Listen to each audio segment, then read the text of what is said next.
mudana madaxweyne ku-xigeen waa dhanaan.com ama dhanaan media marka hore ku soo dhawow kadib marka hore arimaha maamulka Jubbaland iyo halka ay wax marayaan faahfaahin naga sii aad iyo aad baan idin salaamayaa Jubbaland aad bay u wanaagsan tahay xaalkeedu caqabado badan oo soo marnay hadeer waxaad u malaysaa caqabadihii badnaa inay dib noo yaraadeen insha Allah ta'ala meel fiican bay maraysaa Jubbaland wax badan baad maqasheen ayadoo la leeyahay khilaafaad baa jiro dhinaca dawladda iyo Jubbaland u dhaxeeyo waxaan filayaa wada hadallo badan ka bacdi insha Allah ta'ala safarro badan ka bacdi annaga iyo dawladda federaalka ee Soomaaliya inaan hadda aad iyo aad isfahamka nagu u soo dhawaanayo meel fiican in wax noo marayaan oo wixii khilaaf iyo mugdi ku jireen insha Allah ta'ala dib ay u dhamaan doonaan Jubbaland maraysaa Jubbaland marka hadii howlahaas haatan talabooyinka hore u qaadi jirtay bay haddana hore u sii qaadaysayo mar hadii khilaafkii iyo isqabqabsigii iyo mugdiga uu soo dhamaaday ama inuu gabagabo ku dhow yahay Jubbaland aad bay soo dhaweynaysaa wayna faraxsan tahay arimaha la taaban kara ee siyaasadda dhinaca dibadda aad hadda ku tilaabsateen maxaad noo sheegi kartaa anagu marka horeba waan maqli jirteen inaan nahay dawlad goboleedka Jubbaland oo aanan ahayn dawlad gooni goosad ah oo aanan doonayn inaan gooni goosano oo aan ka mid nahay dawlad goboleedyada uu dastuurka ogol yahay ee federaalka Soomaaliya hoos tagto madaxweynuhu uu yahay madaxweyne Xasan Sheekh Maxamuud inaguna aan nahay ummad aayaheeda ka tashatay oo ku talabsatay wuxuu dastuurka ogol yahay oo samaysatay wax la yiraahdo Jubbaland intaas inaad wax badan naga maqasheen baan aaminsanahay ama aan ka hadli jirno ku soo celin jirnay annagu tiyayada hid baan taagnayn tiyayada hidna waan taaganahay waxyaalaha guulaha oo gaarna waxa weeye safarada haatan madaxweynaha ku maqan yahay ragga wufuud oo naga maqan iyo inaga wada tashi dheer oo aan sameynay waxay ahayd inaan baarlamaanka xariisano maadaama isfahamku uu soo dhawaaday oo annagana u ekaanin si qol wax gooni wala cararayso ama wax boobaysa aan u ekaanin way inaga waqti iyo jaanis sii bixinayna mar walba taasad arkaysaan jaaniskaas waxaan u bixinayna waxa weeye wixii qanuunin ah ama la qabay ama dad ay tabanayaan looma dhamo lagama wada qayb gelin inaan dadka qancinno laga wada qayb qaato qof naga maqan uusan jirin dadka gobolada Jubbooyinka deganna ay ku midoobaan arintan ayagoo oo si cadaalad wax u qaybsanayo waa waxa mar walba jaaniska u bixinayno oo u dhabar adeegayno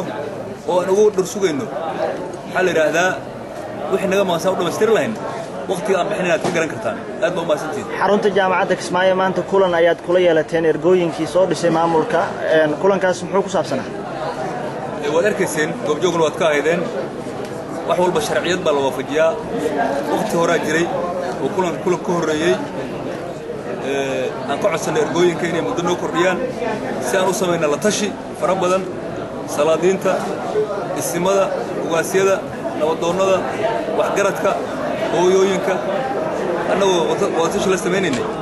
xildhibaanada iyo beelaha dhammaanna aan la sameynayna wuxuu ahaa sidii ugu qayb qaadan lahaayeen ayaan muddo 27 cisho qaadanay kal hore bisha hore aan dhahe 13 Juun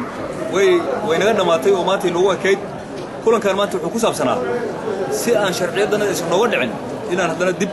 aan u warsano iyaga soo doortay inay muddo nasiyaan oo darkiisii waa nasiyeen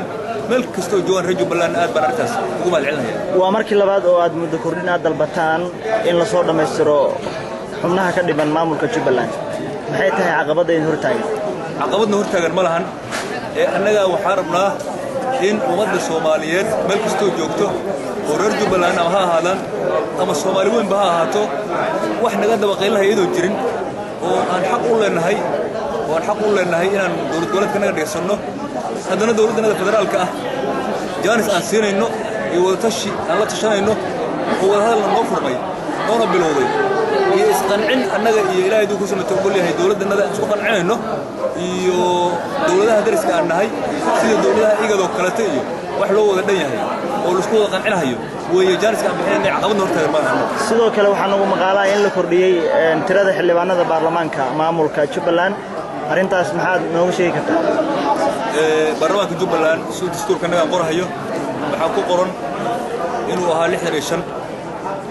maadaama aan bilownay hawsha aan guda galnay waxaa noo soo baxay baahida Jubbaland ay u baahan tahay in baarlamaan badan ay yeelato